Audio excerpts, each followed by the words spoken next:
YouTube, it's Dawn, and someone sent me a message asking me about what I've learned throughout my journey, being that I'm a long timer at 6.5 years out of weight loss surgery. And so I thought I'd take the time to answer the question, and because I know that this is going to be really long, I've decided to break them up in parts. So it's going to be a series of videos describing the 10 things I've learned about myself, the 10 things that may have been a challenge, or things that I've learned, or just knowledge, I guess, that I've picked up along the way about what works for me. So my answer may be different than many people out there. Certainly not everyone's going to have the same background that I have or the same conditions in life. So my top 10 may not be your top 10 or someone else's top 10, but I'm hoping that maybe it will give some newbies some things to think about, some new post-ops, some things to think about. And maybe there'll just be people out there that can say, I can relate to that, or I'm struggling with that, or this is how I dealt with this issue in my life. And who knows, maybe I'll learn from other people, and maybe some people will learn from me. So number one for weight loss surgery, the number one thing I've learned about myself, that I am indeed a food addict. And for me, food has always been an issue. I can go back into my childhood, and I was always the fat kid at school, the last one picked a gym class, all those stereotypes that go along with being the chunky kid.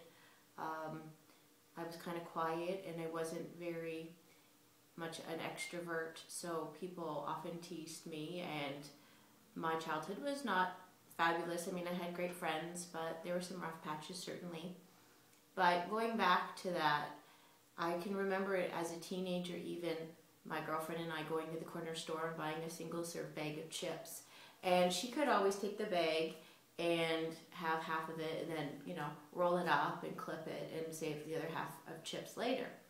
For me, I couldn't do that. I never understood that you could stop at any time. I always had that almost like a compulsion to finish the bag of chips or whatever it was, or, to keep grazing and eating. If we had a bowl of chips out, if it was there, I ate it. That's just the way it was.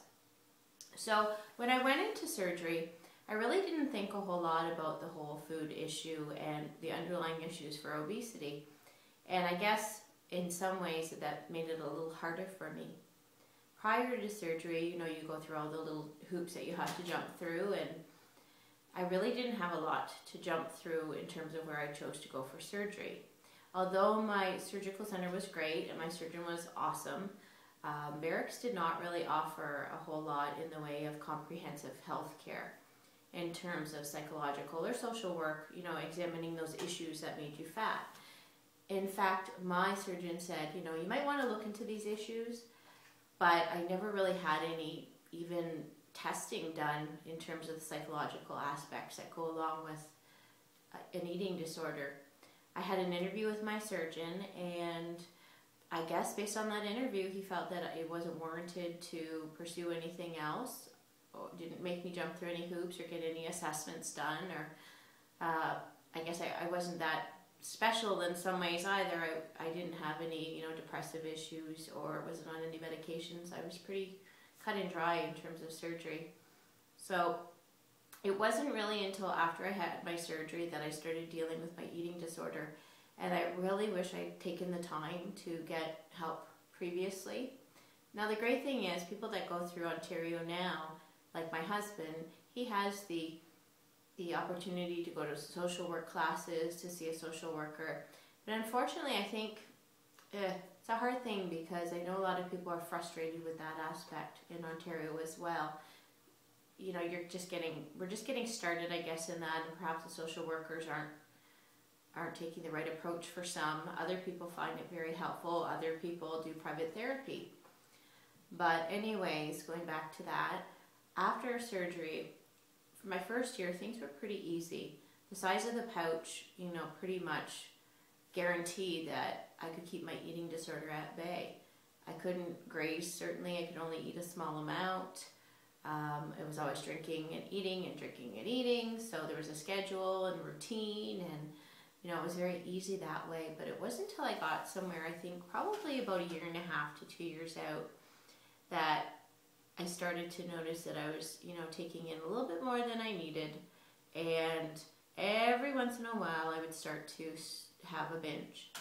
Now, prior to surgery, when I'm talking about a binge, I'm talking about eating things. Sometimes when you have a binge, you keep trying, you know, 5 different foods, and you're eating, and it's not necessarily because you're hungry, but it might just be you're looking for a certain sensation, a certain satisfying feeling, and you might have to go through 5 different foods or what have you till you find it. Well, after surgery, about the 1.5 year mark, I started to notice binges starting to creep in. Prior to surgery, they looked really different. I mean, I could get a big bag of chips, a bag of sunflower seeds, a chocolate bar, ice cream, whatever. I could have all different things. Now, at the 1.5 year, 2 year mark, it would be like a bag of 100 calorie snack pack, and then I'd have that, and then it would be like another 100 calorie snack pack, and then it might go to a small piece of chocolate or whatever. It wasn't necessarily these huge proportions, but it was eating when I didn't need to be eating, and it was not stopping. It was, okay, I'm still going to keep eating. And a lot of times they'd be tied in with emotional aspects or stress or boredom. Boredom's always a big one too. So they started to creep in, and every once in a while, you know, I'd be, okay, I just got to get back on track, and I would, and that would be fine. And then probably in my 2 to 3 year mark, it started to really happen that, you know, I would be at work and I'd be preparing for a binge in my head. That on the way home, I'm going to stop at the Mac store, the convenience store, and get this, this, and this. And, you know, even in terms of sizes, you know, I'm still at the small bag of chips, the small chocolate bar, the small whatever, ice cream sandwich or whatever. But, you know, when you're at that point that you're about 2, 3 years out, you can eat more. And you can do a lot more damage than you can at your first year out. So, you know, for a binge my first year, maybe it was 250 calories the first to second year. Year 2 to 3, you know, it could be 500, 600 calories. And then, you know, it would progressively get worse. So I find that these planned binges were starting to sneak in, and then after there, they started to come more frequently, and I just went, oh my God. And my scale would kind of creep up and a little bit up, and then it was up 5 pounds, and then I was on the scale just about weeping every morning and upset with myself, and why am I doing this? I'm getting on track right away, and then 2 days later, I was back in the same dark place. And so I decided, you know what, I'm a food addict, and it's not so easy to turn off those signals, I guess, to my brain, so it's time to really look at what's going on here. So I went to the library, got some books on mindless eating, binge eating, what have you, read them, took some things from them, and then eventually decided to look into the local eating disorder place in my city. Gave them a call, and my God, that was so scary, right? Because I'd never done that before. And went in and did some tests, some survey, questionnaire kind of things, and then talked with people, and they ended up diagnosing me as a compulsive kind of eater, binge eater, non-purging, because I don't throw up. You know, it's kind of like I guess like a bulimic trying to satisfy themselves and keep eating and eating and eating, but I never threw up, and I never ever purged or anything. So, you know, that's why I got to be big. A lot of times purgers will get rid of the calories or some of the calories, so you may not even gain weight, whereas, I was gaining weight from it previous to surgery. So I started with classes and met with some people in the classes, and then started to, you know, work on my issues about size. One of the things that sounds really funny is that I got really obsessed with being a certain size. And although I was really happy with the size that I was, I would go to work and I'd be around all these really thin people, you know, size 0 and had 3 babies. And it would make me feel like, you know, these people can be a size 0 and I have to have surgery and I'm still not anywhere close to a size 0. So, you know, I must be a big failure kind of thing. And it was really hard. It really was. So I was working on the size issue and accepting myself and not letting that scale dictate my mood for any given day, because that's how it was. I'd wake up and be one number, the next day wake up and be another number, and I would have two completely different thoughts of who I was and how I was. One day I might be the success, the next day I might be the failure because I'm up 2 pounds, even if it's salt retention kind of thing. So I did therapy for a while, and you know, it was good. It was pretty good, and I do think I got some things from it, but I think the one part of the therapy was kind of too simplistic in that it was almost like they assumed that a lot of people must have been abused or had some deep dark secret. I didn't really have any deep dark secrets. I think it's just more of a compulsion kind of thing for me, a brainwave, a happiness kind of factor as to why I overeat. But, you know, I did it, and I may go back to it at some time. I may get more out of it, but now I'm just mostly doing my own thing, reading books and looking at different websites and that type of thing.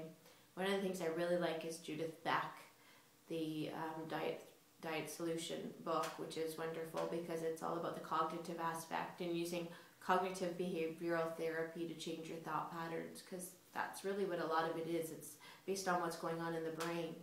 And that goes to, you know, number one thing I learned about myself too is that the mental aspect of this surgery is far bigger than the physical impact. I can go back to that with my surgeon saying the phrase that surgery fixes your body and not your brain, and the brain is really the part that needs the most fixing for many of us.